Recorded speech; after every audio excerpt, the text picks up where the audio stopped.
Hey, Ty, you know how we usually cold open every show with a jokey back and forth? Of course. Well, after Giant Bomb and Polygon just got gutted, I'm not really feeling it. Yeah, neither am I. And since the subsequent outpouring of support for independent games media resulted in literal thousands of new Blue Sky followers, listeners, and even FunFactor Ultra members for us, I also don't think it feels right to start the first episode all those awesome new people are going to hear with a goofy Mortal Kombat gag, especially not without acknowledging the incredible loss to the games media world.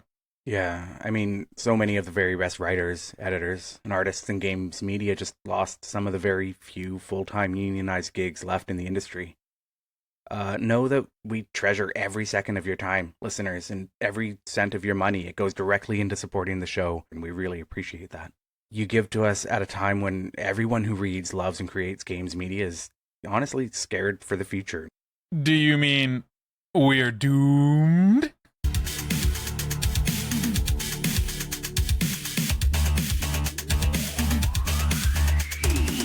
You got Fun Factor, two old gamers reviewing old video game magazine reviews. I'm Ty Shelter, he's Aidan Mower. We're two professional writers who grew up loving the video games and video game magazines of the 1980s, 1990s, and 2000s. Every episode, we take a critical look back on the games media that, for better or worse, inspired us to do what we do. First, go to funfactorpod.com and follow the show on your podcatcher of choice. Leave us a rating or review on iTunes, Spotify, or wherever you get your media. Please consider becoming a member of Fun Factor Ultra, our premium tiers that unlock ad-free episodes, bonus episodes, and the members-only channels of our Discord. It's the big button in the top right at funfactorpod.com. Then, help us spread the word. Follow us on Blue Sky, X, YouTube, and TikTok at FunFactorPod. As I've mentioned a few times now, I'm a big Chrono Trigger fan, and its presence is heavy in like a lot of the issues we're covering from this transitional time in the gaming industry as Sony sort of entered the fold. We moved from the heights of Nintendo in the 16-bit era and into the 32/64-bit era. This issue that we're going to talk about today of Electronic Gaming Monthly was a favorite of mine, not just for the Chrono Trigger strategy guide midway through, but also because it has one of my like all-time favorite gaming ads. Just a couple of pages in, there's a two-pager for Chrono Trigger that starts off with big black letters on a red background, and it reads, "You've got it in your hands, you don't have enough of it. You've got it on your side, you're pressed for it, you spend it, you waste it, it's in, it's out, it's now, it's past, it's running out, it's drawing near. Chrono Trigger. It's about time." And like, first of all, this seemed so deep and like edgy as fuck to me as an 11-year-old. But I also really like how it highlights and creates conflict by looking at like the contradictory nature of time, how it's such a precious resource for us. But then Chrono Trigger sort of turns it into something malleable, and I think that's really interesting. So it always stuck with me as just creative and bold and interesting in a way that like a lot of video game ads tried to be like bombastic and Oh, like yeah. for Final Fantasy VI you had Mog like blowing up monsters, but this one was a little more clever. Um, Underneath that red and black text, there's a more traditional description of the game, including a claim of like 70 hours of playtime, which is like kind of funny because Chrono Trigger is really short. But I've also lapped 70 hours of Chrono Trigger like multiple times, right? Like I've Oh, played yeah. hundreds of Oh, hours of yeah. Chrono Trigger. So, 30 years later, they were right. Um, it's kind of like laid out sideways, so your eyes not necessarily drawn to it, but it looks cool, and it kind of gives you like a brief description of the game. Notably, it mentions the involvement of Akira Toriyama and the quote unquote creators of Final Fantasy, but nothing about Yuji Horii or Dragon Quest, because Oh, that right. series, though it had a huge impact on Chrono Trigger, was just not very popular in the West at that point. It almost just didn't really exist. Um, Underneath that, or I guess beside that sideways text, is an illustration of Chrono with his sword out and a map marker reading "You are here." From there, there's a dotted line, and you follow that to the next page as it ping pongs chaotically between 11 different screenshots from the game. It highlights stuff like the trial, the dragon tank, Magus's castle, Zeal, and like a whole bunch of iconic moments before landing on the game's box. It was really vibrant and rich, but what really sticks out to me in hindsight is how like they knew what they had. Like they knew Yes. which moments in that game Yes. were going to like persevere, because those are like the moments, the trial, Magus's castle, like Kingdom of Zeal, like those are the iconic moments from the game, and they knew that. And that's really interesting. Like, a lot of the times games don't necessarily know what's going to stick with their fans, but that worked. And this issue came out in September, which was the same month Chrono Trigger came out. I didn't get my copy of the game until December, but this ad did like more to tie me over in those like 2 to 3 months than like pretty much anything else. Like, I must have spent hours looking at this, trying to piece together all these locations, all these scenes, and figure out how it created a whole game, a whole narrative. Yeah, I was surprised. Like, I remember the ad, right? And when we looked at the game players from a couple episodes ago, the review of Chrono Trigger, there were a bunch of ads in that magazine, and it was like, wow, they did really push that. They did have a lot of advertising budget behind this, which is not typical, really, then or now for Square, right? They were absolutely pushing it, and they knew the big splashy graphics they had on the carts. Trying to sell like a Super Nintendo game when the PlayStation was like right around the corner as well. Like, that was a hard, like, we missed out on a lot of these like Japanese made RPGs like Trials of Mana, like Treasure of the Rudress, because they just didn't see an opportunity to be able to sell big games like this on the Super Nintendo with the Nintendo 64 and the PlayStation around the corner. But this one worked for me, obviously. Do you have any like memories of standout gaming ads, ones that like have kind of lived inside you since then? Well, there's the bad ones also. That we talked about before. Many bad ones, and you and I have talked off mic and on mic on this show about some of the, like, the Virtual League Baseball chili dog farts one with just the butts. Actually, I think, and I just looking at the thumbnail view, this is in here too. The series of Virtual Boy ads with like a white guy with dreads kind of giving like caveman energy, like a monolith situation, like dawn of time, here's Virtual Boy, and it's this really, really like red saturated, like he's on some sort of like butte or like rocky outcropping in like Moab, Utah type looking thing. And I remember being like, okay, I see what you're trying to do here, kind of, but and there's, as we record, there's a Virtual Boy behind me that I was a launch day Virtual Boy getter and owner, and I remember just being like, man, they're trying. I don't know if anybody else is gonna be into this, but they're trying. I think the one that really worked for me most was actually Sega US's Saturn campaign, with the body ones, like the rods and the cones, the guys in the theater. And I think a lot of gaming media maybe panned it at the time. I think a lot of people panned it because it was weird and avant-garde. My mom worked in advertising for most of her career, and so I appreciated it as advertising. I'm like, they are swinging big. They hired a good agency. This is really conceptually interesting and challenging. And to go from like the coolest thing in the world is Sonic wagging his finger at you like 18 months ago to like, well, just like really high concept, like this is the body, the theater, the mind, like, oh, the sphincter's tightening, and he's like, what's going on up there? Just this very, very interesting, and it stuck with me both, and they recycled it, in print and in TV, and that really had an impact. It worked really well for the Saturn too. Yeah. I think you're the only person who was positively like influenced by the Saturn ad campaign, just based on its sort of Western reception. I feel like we could do a whole bonus episode on game ads. We sure could. Wink, wink. We absolutely could. But that might be for another day. Yeah.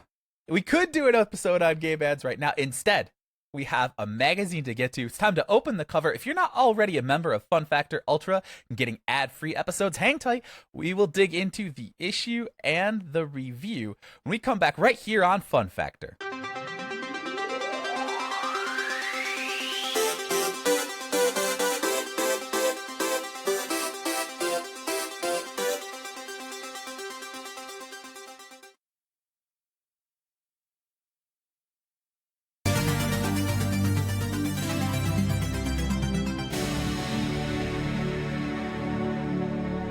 Welcome back to Fun Factor, where two old gamers review old video game magazine reviews. Of course, we want you to review us. Do we get a full 5.0 in Fun Factor? Leave us a review on Apple Podcasts, and we'll read the best, funniest, kindest, and most entertaining ones on the air. Same deal goes for YouTube comments, by the way. Wherever you get your pods, rate, review, and we will read. What's the deal with EGM? Truly. I think in the history of... What's that? I said truly. Yes. Truly, what is the deal with EGM? What is the deal with EGM? I mean, over the course of like video game magazine history, I think EGM, most people would agree that it was one of, if not the most sort of consequential and like culture forming uh, video game magazines, especially because it kind of spawned what Ziff Davis and OneUp.com were doing in the early aughts in terms of like driving forward personality based games journalism. Game Players was my mag of choice through a lot of my adolescence, as we talked about on a previous episode. But over the course of my life and now this eventual career I have, it really was EGM, I think, that influenced me more than any other video game magazine. The way they approached writing about video games, the type of games that they covered. Over that time, I feel like I learned a lot about what I wanted to do as a games writer. A lot of it has to do with like their hot and heavy run in the aughts with EGM was running like a dream team of writers feeding into OneUp.com, like I said. But even in the mid 90s, like with this issue, I could see the start of what Steve Harris was building as the publisher of EGM. What were your thoughts on EGM in the landscape of mid 90s gaming mags? Yeah, I think we're kind of tuned to like Coke, Pepsi, Nike, Reebok, McDonald's, Burger King. You know, you got to have a favorite, right? And for whatever reason, I was a Game Players partisan.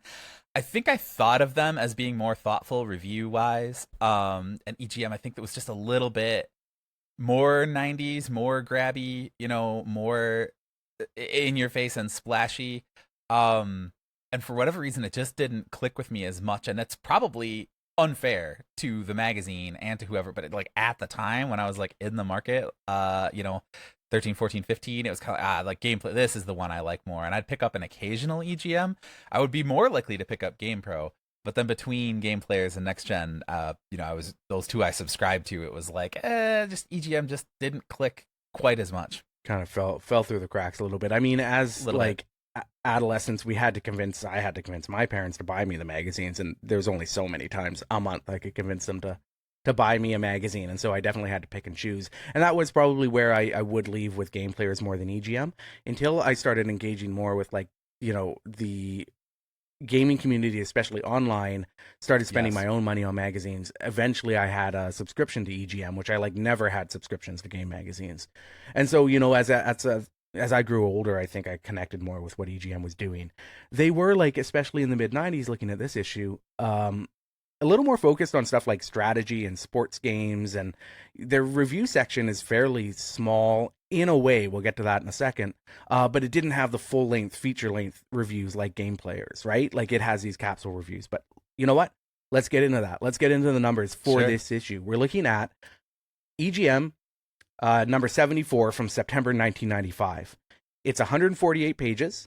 A lot of ads on those 148 pages. And as we get into the main review section, we're looking at 14 different games reviewed by the review crew.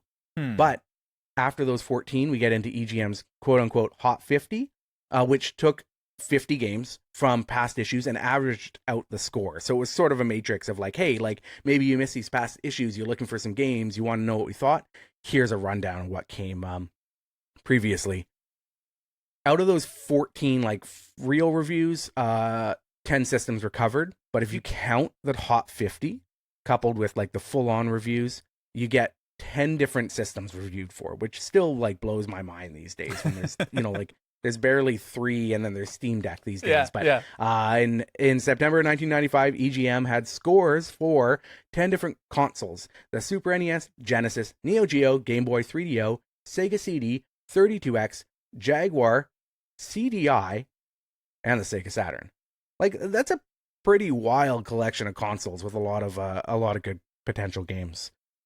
Looking at the masthead, President Steve Harris kicks things off at the top, and I think, like, you know, we could probably, again, if we're talking about bonus episodes, like, do a whole episode on what Steve Harris sort of built through the 90s, and continuing on to today. Like, he was involved in the online revival of EGM a number of years ago. He's involved again in this EGM Compendium Kickstarter that collects and archives all the old EGM issues. And so he's always sort of been around, and his fingerprint, for like better or worse, because I think, you know, it can go on both sides with Harris's work, is indelible on gaming mags.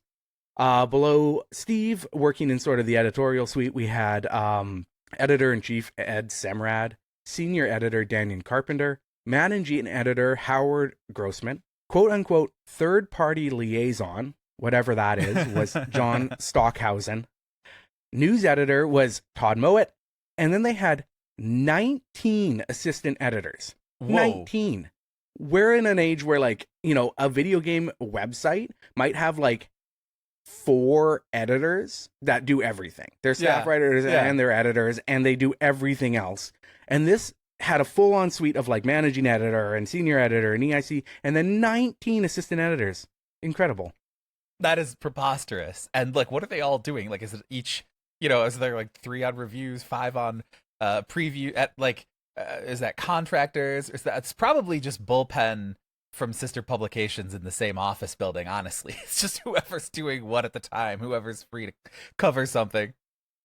And there's not a lot of credit in these old game mags, right? So like somebody might be in there and they might have written like an 80-word preview of a sports game, and they're in there as an assistant editor. Maybe they don't even write anything on this issue, but they're just sort of, like you say, in that pool. But in any case, 19 people. And there's some interesting names as you kind of dive into those 19.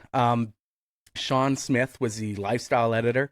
He was a fairly prominent voice at EGM and even into the OneUp.com days. But in 2002, he launched Shawnimals in Ninja Town, which was like a toy company based on his personal art. And it's still going strong today. Like, you can go to the website, Shawnimals website. It's a beautiful website with a ton of product, ton of toys, which is really cool to see. Because I remember, like, again, going back to like personality-based games journalism, I remember when he was just kind of doodling all of those and sharing them online. And then when he left games journalism to start this company, you didn't know what was coming next for him, but it has obviously worked out.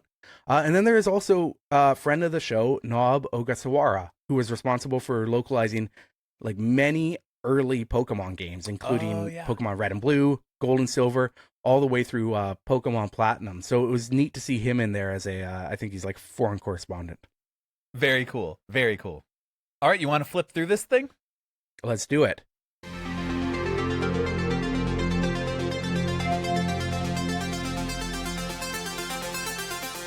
A big theme of the season is the transitional period between Nintendo's heights during the 16-bit era and their looming downfall at the hands of Sony's upstart PlayStation. Yeah, I was going to say, and their lack of heights. The opposite of heights. Yes, the lows, the valleys.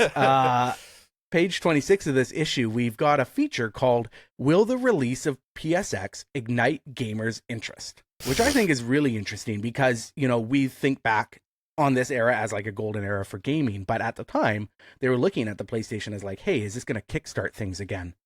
Well, and you know, some of this other stuff, you look in the issue, you talk about all of the systems. Oh, Neo Geo, Sega CD32X, CDI existed. You know, it's like, okay, is this going to be one of those that is, wow, it comes in, hits like a brick, and it's the new thing? Or is it one of a whole bunch of other successful, well-backed, well-respected electronics companies coming in and just making a console that's going to disappear in 18 months and we'll never think about it ever again? Yeah, is this like Atari's next Jaguar? Is it Philips' next CDI? Or is it Nintendo's next Super NES? Yes. You know, like nobody really knew. I think we all had an idea that it had more backing and a lot more potential and looked more exciting than any of those, but we didn't know. And like one of the wild things we talked about on a previous episode was reports that they might have just gone for like a surprise early launch in response to the Saturn doing that. This issue I thought was interesting because it actually reports on those rumors. So I think it was previously in Game Players that we were reading about the rumors of an early launch. Here's EGM reporting on those same rumors. This obviously didn't happen. Like, we all know that the PlayStation ended up launching in September as it was planned to. But this issue in this feature, they clarify like that there were like a bevy of reasons why they didn't do an early launch, like beyond it was an insane idea. Yeah. And Sega did it and it didn't work. Yeah, exactly. Sega did it and it didn't work. And they were probably like, oh, well, that's not a good idea. But like some of the reasons in here are like, they didn't have like product designed for boxes on the shelf. So like, you can't just whip that together. You need to manufacture that stuff. But why don't you go ahead and read a section here addressing some of the, the early launch plans and those rumors and why EGM sort of said Sony held off on doing an early launch. All right, here we go. One of the more interesting rumors was that Sony was planning to test market 50,000 PlayStation units in New York, Chicago, LA, and San Francisco on July 21st, but that ended up being entirely false. This statement made Sony so angry that they even tried tracking down the instigator of this evil email. There are many other unconfirmed reasons for the PlayStation not being released before September. The most logical came from our Sony source, the same who told ECIM that the pricing structure, $299, for the PlayStation wasn't arrived at till the early hours of the morning, shortly before their E3 keynote address at the Museum of Contemporary Art in Los Angeles in May. According to the sources, the reason for the PlayStation delay was, we felt that the summer wasn't the best time to release a new system, and parents didn't want their children inside playing video games when they should be outside enjoying outdoor activities. That is baloney. That is hilarious. Like, it's wild to me, like, for two reasons. One, like, console launches are so locked down and precise now that it's wild to look back to a time when, like, the PlayStation's price point, which is a ginormous reason behind its success, right? Coming in at $299, having $49.99 games, was decided mere hours before the announcement at E3. Like, the idea that that stuff wasn't locked months before the announcement is crazy to me. Yeah. The other one is that, like, even then, like, Sony's big thing was sort of positioning gaming as something for people who were growing up, who weren't kids anymore, right? It appealed to the kids who were playing NES and Super NES. Now they're getting their first jobs, they're in high school, they're able to buy their own consoles, but Sony is still saying, oh, we don't think parents are going to buy this for their children in the summer. Rather than saying, hey, we've got a bunch of teenagers who are working their summer jobs and need something to do. We want to, like, we want to get this into their hands while they're out of school.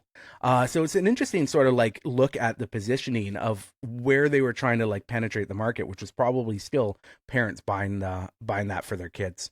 Yeah, and frankly, I just don't buy this. Also, even in this context, this is partly a PR thing where you're trying to cover for internal business decisions, I think, but then it's also the 90s environment, right? You're, like, trying to pander to these parents who are like, oh, Mortal Kombat on the cover. Is my child going to be an insane axe murderer because of these video games? And, like, I mean, maybe truly one of the factors that they were considering was, hey, it's summer. Kids are not begging to buy video games. They have stuff to do. So sort of the opposite of their argument. Right, literally that. Yeah. So, like, maybe that's what it was, but it's wild to me that they would say this. I don't believe that they meant it at the time, and it doesn't come across to me as genuine, either in the context or now. I think we can all see what actually happened, right? Sega came out with the early surprise launch of the Saturn. Sony probably responded internally being like, oh, shit, like, what do? We weren't anticipating this. Do we need to launch early? Yes. Then the Saturn crashed, and they went, oh, no, we're fine. We're just going to stick to our September release date.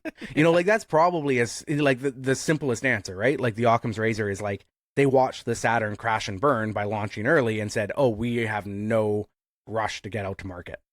And it's funny you bring up violence too, because that was a big hot topic at the time. Like, parents worried that video games were a poor influence on their kids. And if you go to the letter section in this issue, there's, like, a whole letter from somebody basically calling the Doom release on Super NES like a travesty and, like, like a huge debacle, because God, like, how could it possibly be violent, like as violent as it needs to be if it's on a Nintendo console, which I thought was funny. And PlayStation really did find success by marketing towards people who felt like they were growing out of what the Nintendo consoles and Sega's consoles were offering. Yeah, that's the branding is so strong. That's so funny that people made that association. Even, we're years past the original Street Fighter Mortal Kombat thing at this point, right? Like, Nintendo to an extent had already lost the battle. The fact that they're even porting Doom to SNES at all, right? Absolutely. But I think, they were trying, right? Like, yes. And they probably did sort of see the writing on the wall there. And you know what? We're going to talk about Doom for the Super NES a little bit more coming up. One of my favorite features from this era of EGM, though, was their what if column. Readers would write in with little scenarios, what if scenarios, and 30 years later, these are, like, such a major dose of just how quaint adolescence in the mid 90s was for like suburban like kids, gamers. Can you pick out a couple of here and read one of them? Yeah, sure. I love what if Magneto went to a videotape rental outlet? I can just imagine trying to read this joke to my kids, Yes. like who are 10 and 6, and then being like, "What are you talking about? What's a videotape? Right. Or what is a rental outlet?" What You know, would like happen? it's just such a perfect little. They'd be like, "I don't know who Magneto. Why would it matter if a magnet guy went to a videotape rental Oh spot?" my gosh. But that was just like in the mid 90s, like X-Men was huge. Going and renting a game or a movie on VHS was such a like core feature of growing up in the 90s. And that's so encompassed just in like that one what if. Here's another one for you. What if Sony put out a game for the PlayStation called Nintendo versus Sega? There would be lawyers in a hurry, but I would play that game. Right? Is it I mean, we eventually get that you can play Mario versus Sonic True. and Brawl. True. Like, is that the culmination of Nintendo versus Sega, or are we talking like Genesis consoles fighting Super NES? Yeah, I picture that also, or you get Yamauchi versus who is the Sega guy? You know what I mean? Like executives. Yuji Naka. Yeah. yeah. Miyamoto Sure. versus Naka. I would pay to see that. Yeah, I mean Naka is a criminal in jail, isn't he? That's true. I feel like I know where I'd put my money. What if Siskel and Ebert reviewed video games? Oh, Joe Tagaro from Pittsburgh, Pennsylvania. You have no idea the can of worms you're opening here, man. No, Siskel he has no idea. Obviously didn't get involved in the video game Discord, but Ebert, after this issue, I guess, really opened, a big ongoing. I mean, we still talk about it today. Our video games art really goes back to Ebert sort of weighing in and saying that no, they're not. But one of the interesting things about Ebert, I think, is over time, before his passing, he started to reflect on that a lot and recognize the way that video game applications, like development tools like Unreal, were starting to be used in film to create movies. And he started to realize that, there was crossover and video games and film were sort of like, influencing each other in turn. And so, I think Joe here was just way ahead of his time with he was, his desire for Siskel and Ebert to get involved. You also wonder, thumbs up, thumbs down, video game critique, if some of this rubric had been a little simpler at the time, who knows if it would have had the impact that it had on us as reviewers and critics. Who also knows if maybe it might have been better in general if we didn't have composite average weighted scores in the mid 90s and now people addicted to Metacritic today. Yeah, I mean, the Reddit scoring system has fixed everything, right? That's a good example of thumbs up, thumbs down. Yeah, it works. Sure. But when it comes to the reviews our listeners give us on Apple Podcasts and YouTube comments, there's another scale we're hoping they will use all of, and that is the 5-star scale. Stick around through the break and you will get your letters to us read on air, just like we always do right here on FunFactor.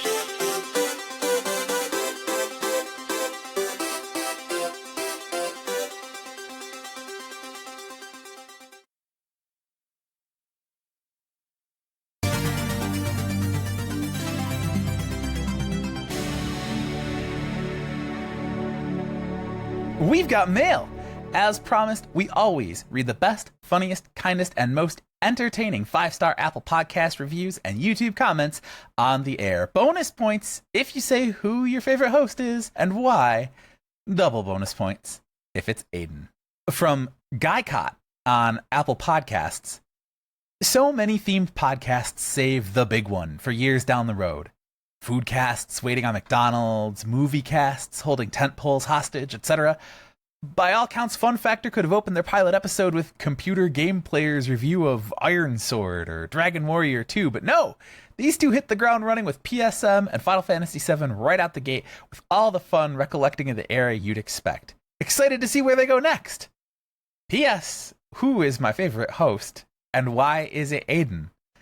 Guy Cott, thank you for the 5-star rating and review. Thank you also for the extraordinarily literal interpretation of say who your favorite host is and why is it Aidan. It got him on air. It worked. Yeah. I just want to give this review 5 Aidens out of Aidan because I think it's brilliant. But not just for the reason you think. I'm also really excited that, our gamble to go into big games and topics early and not feel like we have to hold back because we understand how rich and deep this history we're getting into is. Mm-hmm. Like, we don't need to hold back. Mm-hmm. There's so much out there for us to talk about. We're never going to run out of big games, big moments, No. big issues No. To talk about. And that was kind of the core of this podcast, I think. So I'm glad that's working for listeners. Me too. Next up from YouTube, we have user I'm Aidan, who's not this Aidan. No. But he is Aidan, just a different Aidan, on YouTube, who says, I always wanted a geriatric gamer podcast where it feels like I'm part of the conversation. I kind of take a little bit of, guff with being called geriatric, but I guess we are geriatric millennials, so I'll lay off. I prefer the term exennial. I think the cusp ex-millennial thing versus the geriatric millennials. I'm the most millennial, geriatric millennial there is. I'm not, there's no Gen X in me. That's right. Yeah, you're like cusp of the cusp. Yeah, I'm cusp. Yeah. But it's funny because I have friends who, we're born at the same time, and it's like we're right on that, old millennial age. And some of them are like total Gen Xers, and some of us are like total millennials. And it's funny how we fell on either side of the line. But either way, we are old. Yes. And it's fun to be able to talk about it from that perspective. From Kickflip on Apple Podcasts, compelling exploration. Growing up with gaming magazines, I spent hours per week scouring for new games to play or opinions to claim as my own. They honestly taught me to read and gave me a broader understanding of what cultural spaces gaming took up as I was entering young adulthood. FunFactor is a great concept for revisiting these magazines that I really miss as time goes on. I look forward to further exploring how the print media days of gaming set the pace for discussing video games then and now. I appreciate the hosts' wealth of experience and their casual, free-flowing conversations. We appreciate you, Kickflip. Thank you so much for taking time to read and review. All right, that is it for this week. Keep those ratings and reviews coming. We love them. They give us the motivation to keep doing this at that 5-star level we hope. We've earned your 5-star rating and your positive review. Please leave those on Apple Podcasts. Please leave those comments on YouTube. Keep it coming. They help the algorithm boost us up, get more eyeballs, get more ears, and get more opportunities to do what we love to do for you all. Stick around through the break or just enjoy a brief bit of music, FunFactor Ultra subscribers, and we will be back right here on FunFactor.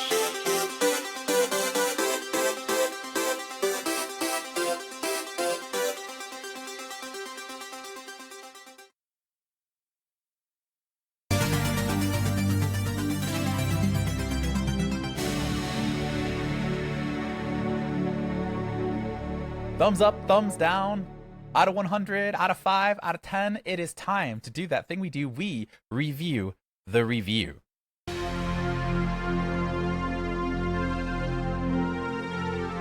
So, last episode, you passed on the review of Doom's PlayStation port for White Man Can't Jump. Yes, I did. And I just cannot let that slide, Ty. So this time around, we're going to take a look at EGM's review of one of the all-time marvels, Doom on the Super NES. I'm sure you've played Doom, but did you play Doom on the Super NES in all its glory? I did not play the Super NES. I think we talked about a couple episodes ago. We played it extensively on the PlayStation, me and my friends, and we would have linked up, TVs, and with a PlayStation Link cable, you still needed 2 PlayStations, 2 copies of Doom, and 2 TVs to pull that off. But it was a really satisfying and fun port. I never played the Super NES version. Yeah, I didn't play it when it came out. I had it on PC, and I would play it a lot on PC, on DOS.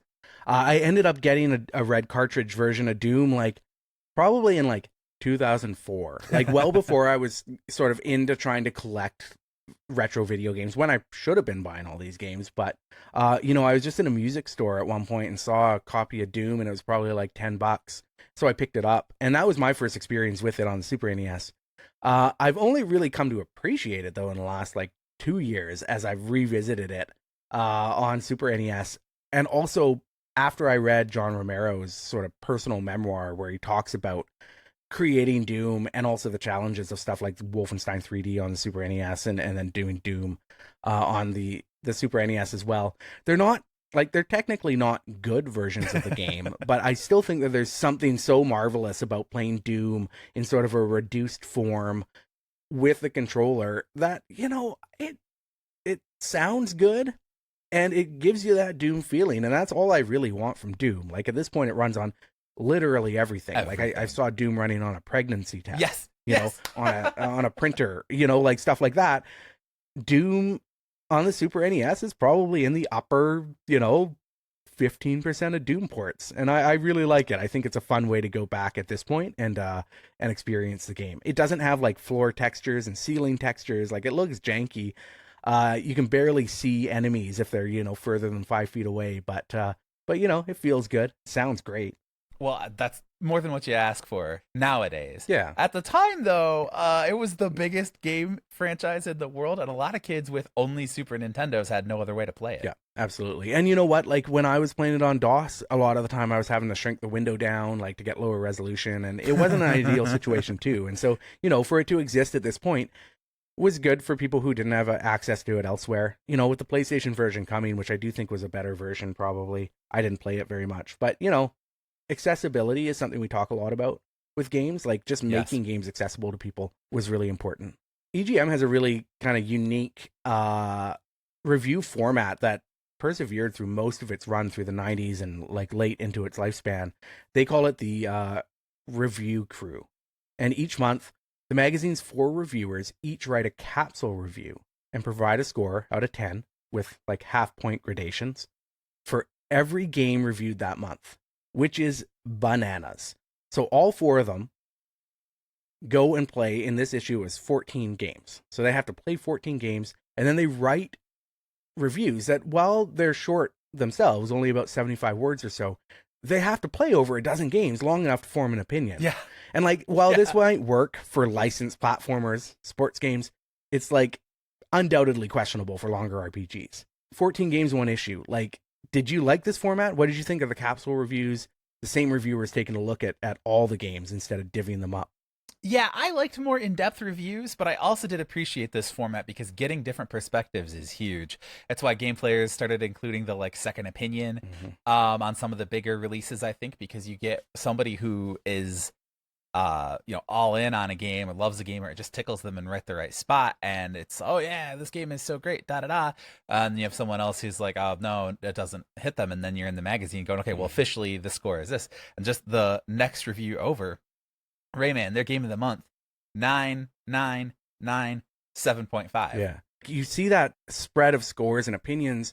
A big issue right now we're dealing with is this idea of like what the enthusiast press is, like what reviews mean, objectivity and subjectivity.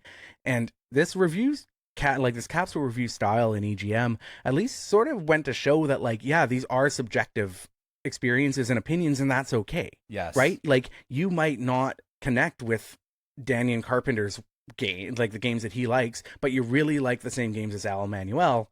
And so when you see Al review something and give it a high score, and Daniel give it a low score, you're like, oh yeah, but I like games the same way Al likes them. Yes. And so I'll probably like this. Yes. Whereas like in a single reviewer format like we have now, if Daniel Carpenter reviewed it and you just have different tastes, you're going to get that situation where you're like, oh, well, this, you know, feels like it feels wrong. This review is bad or whatever, when it's not bad. It's just subjective.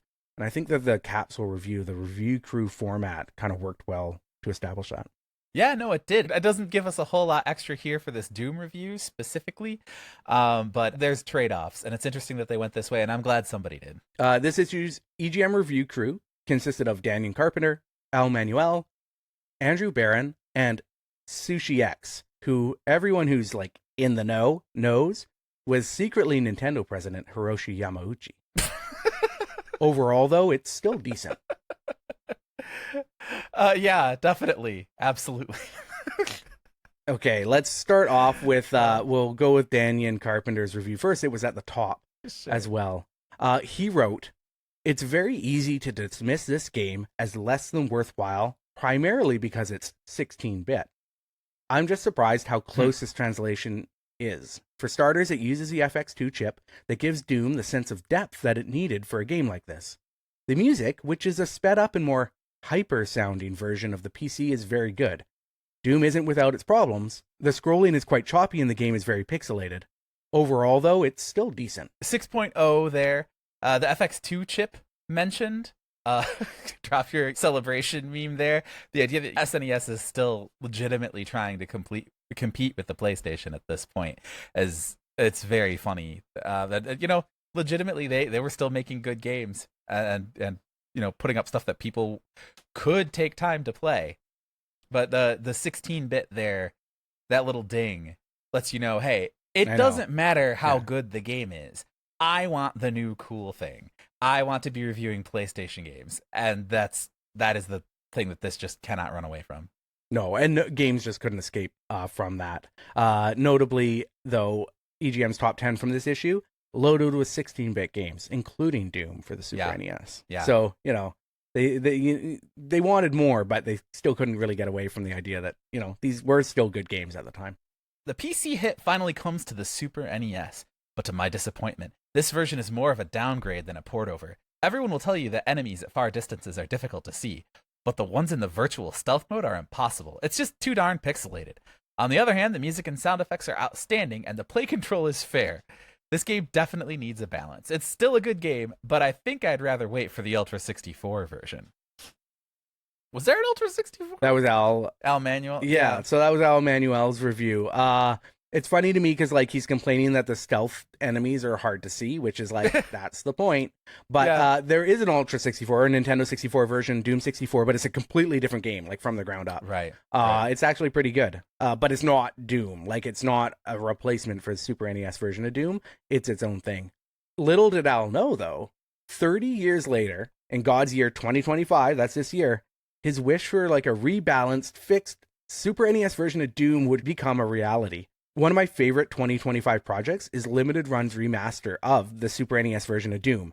It's got the 4th episode, it adds FMV support, it adds gameplay improvements like circle strafing, improved frame rates, and it also adds rumble functionality. Oh, to a Super Nintendo game through an actual, a new controller being developed just for this version of the game. It's playable on the Super NES. It's honestly a marvel, and I really want to cover it more somewhere and get my hands on it. It's pretty neat. That's incredible. I want Star Fox with that also. Holy cow. Yeah, Star Fox, with the frame rate fixed, is a new game. You can kind of overclock it on stuff like a Super FX sure. Through it, FPGA and stuff, and it you play it at 60 frames per second, and it's a new game. It's wild. And the Rumble, genuinely, Star Fox 64's Rumble is one that stuck with me as really ahead of its time, and really, really additive, and not just a goofy gimmick.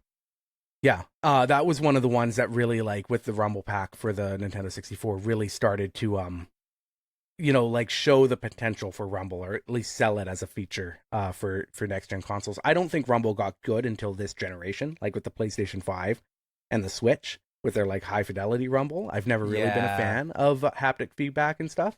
But I think it's finally gotten to a place where it adds to games rather than just sort of it's there. Al Manuel, I think we forgot to say, gave a 5.5. We're going to go into Andrew Barron's review, which is a 5.0 out of 10.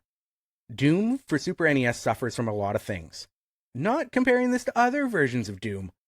This one just lacks as a game in general. Damn. The screen is too pixelized, and the sound is off. It'll seem like you're getting hit for no reason at all. Enemies are hard to see at a distance of more than a few feet. The control is okay. The music is outstanding on this cart, and I wish there was a CD of it. Doom takes the Super NES to its limits, but those limits just aren't enough for the game.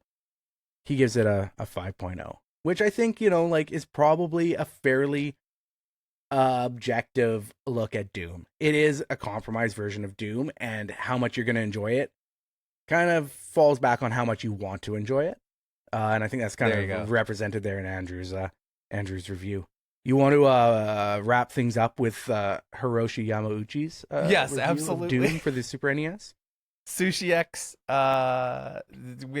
We'll have to do another thing on Sushi X sometime. But This is a pretty good job considering it's a Super NES cartridge trying to hold all the info of a computer game.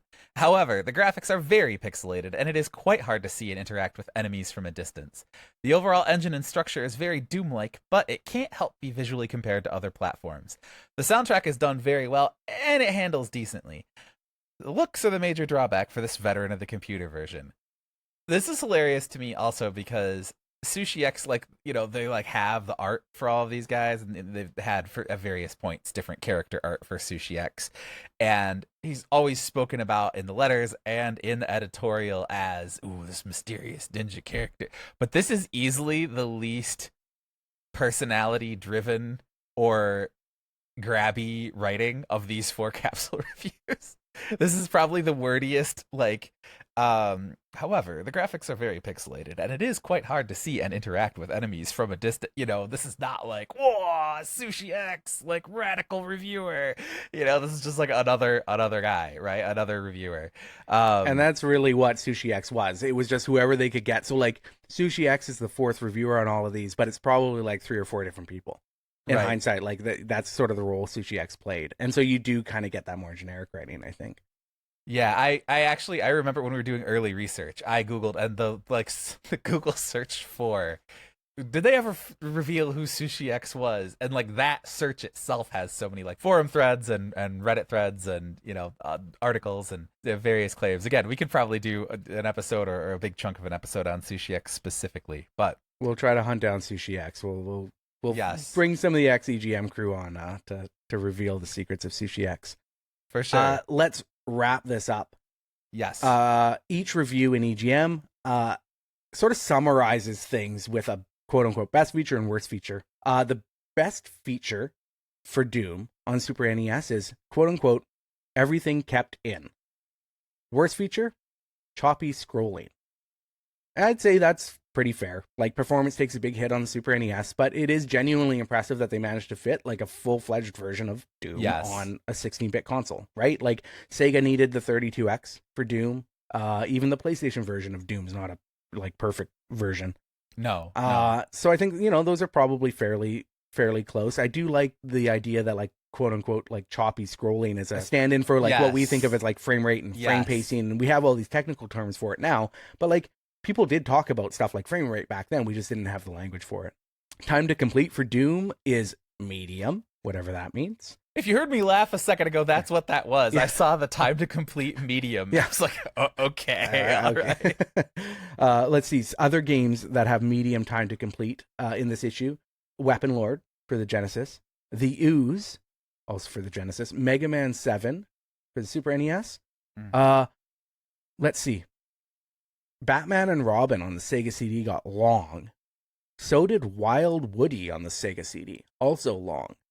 So Wild Woody is a platformer where you play as a pencil. Oh, and it's very long, apparently. Okay. Yeah. I don't know.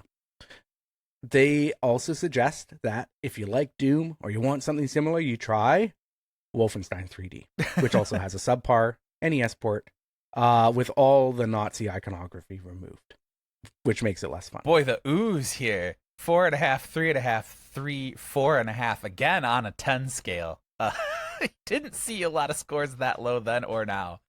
Whew. Hey man, using the full scale, right? Rather than just defaulting to 7 and above. I think as you look through a lot of these other reviews, you see the reviews generally end up being fairly consistent. You don't get a huge spread. The biggest spread that I'm finding here is an 8 to a 5. Ooh, for that is big though. Batman and Robin on the Sega CD. Yeah, 7 to 4. That's a 3-point gap. But again, it goes back to the idea that you gather together opinions and people writing about them from specific subjective perspectives, and that helps you understand what they like and what you might like. What do you think? Did they get Doom for the Super NES? Did these reviews nail it for you, or are they doomed? Yeah.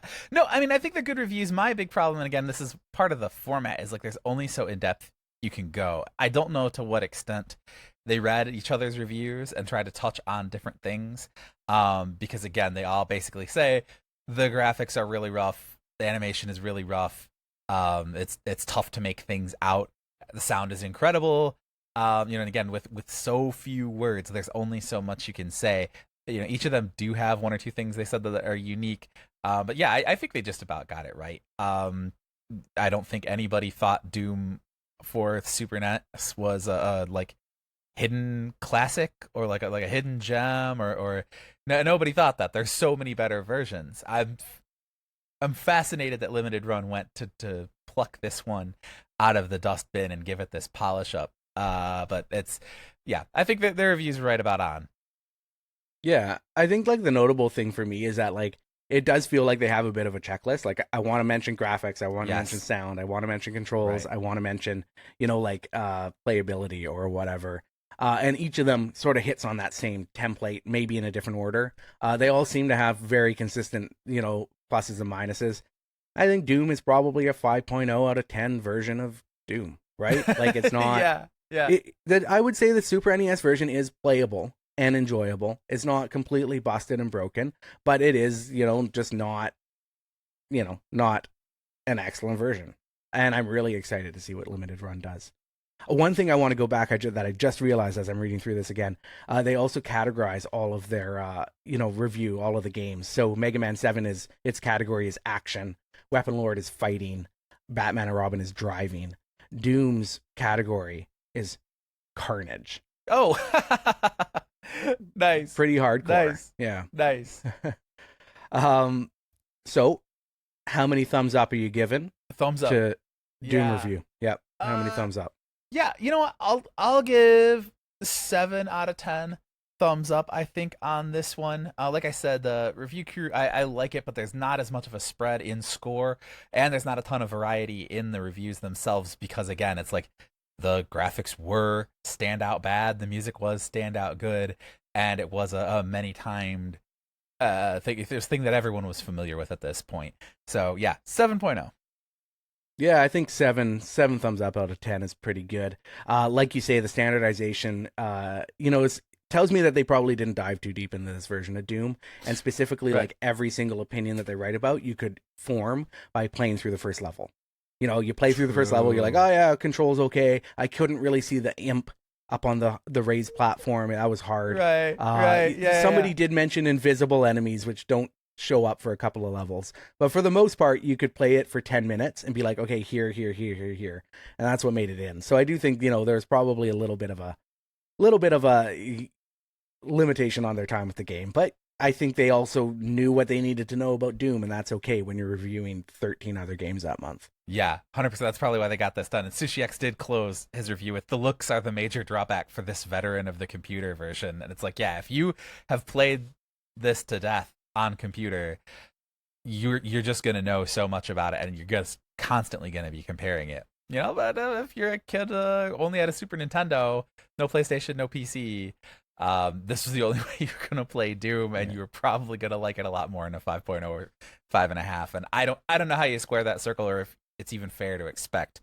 a reviewer at this time to not compare it to the versions that were available. Yeah. I'm surprised that none of them touched on the lack of multiplayer. Like, that was such a big part of the Doom experience. Like, it was the first game that I was like able to play multiplayer over the internet or locally and do deathmatch, and that was just such a game changer. And Doom without deathmatch at this time, that was a big chunk of the game that didn't exist in that version. Yeah, and actual LAN parties, which me and my friends eventually did graduate to having, thank you. But there are sort of proto LAN parties with dual link cabled PlayStations, 3-4 pairs of TVs. Like, that itself was a blast, and setting up tournaments with and setting TVs back to back. It was very, very cool, and you could not having to play on the corner of a screen, being able to like camp and watch what your friends are doing and stuff. Like, it really did change that in-person dynamic. LAN parties are such a like lost experience that I hope that someday we find our way back to like multiplayer gaming in person. 100%. But anyway, Doom on the Super NES did not have that. It was a single player game only, but Doom is also one of the best single player games of all time. So if you're playing it on the Super NES, if you're playing it on the PlayStation, you're playing it on a kitted out modern PC with ray tracing mods and everything else, Doom is always good, except maybe on a pregnancy test. Yeah, no. Refrigerator door? Sure. Pregnancy test, not so much. No. And that's our review of EGM's review of Doom. Did we get it right? Leave a review at Apple Podcasts. Post it as a comment on YouTube, and we will read the best ones on air. And hey, go ahead, pass this show around to all your friends like it's 3rd grade and we're on the playground. Shout us out on Blue Sky, YouTube, and TikTok at FunFactor Pod. But unlike all these old magazines, you won't have to wait a whole month for your next installment. We're dropping new episodes every 2 weeks. So go to funfactorpod.com, follow our show on your podcatcher of choice, and please consider becoming a member of Fun Factor Ultra, a premium tiers that unlock ad-free episodes, bonus episodes, and the members-only channel of our Discord. It's the big button in the top right at funfactorpod.com. If you do, you and we will have a maximum score in Fun Factor.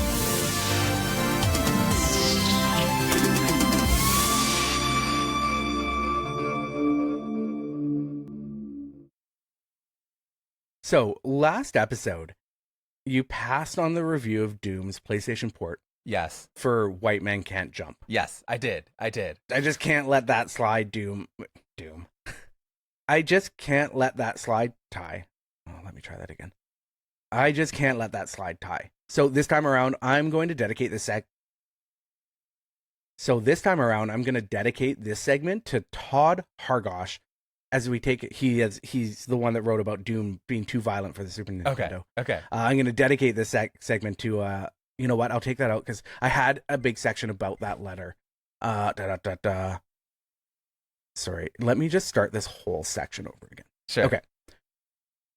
So last episode, you passed on the review of Doom's PlayStation port for White Man Can't Jump. Yes, I did. And I just cannot let that slide, Ty. One of my favorite 20.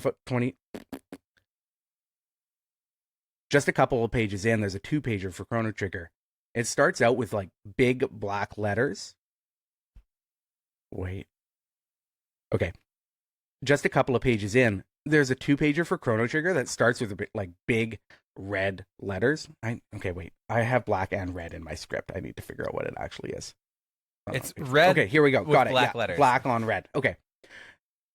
A Dragon Ball Z character appeared in a Michael Jackson music video. Now, they put in here, oh yeah, never mind. I must have missed this at the time. You missed? Really? Yeah. Oh, man. Okay. We're going to do some mid-episode Googling. Okay. Let's see.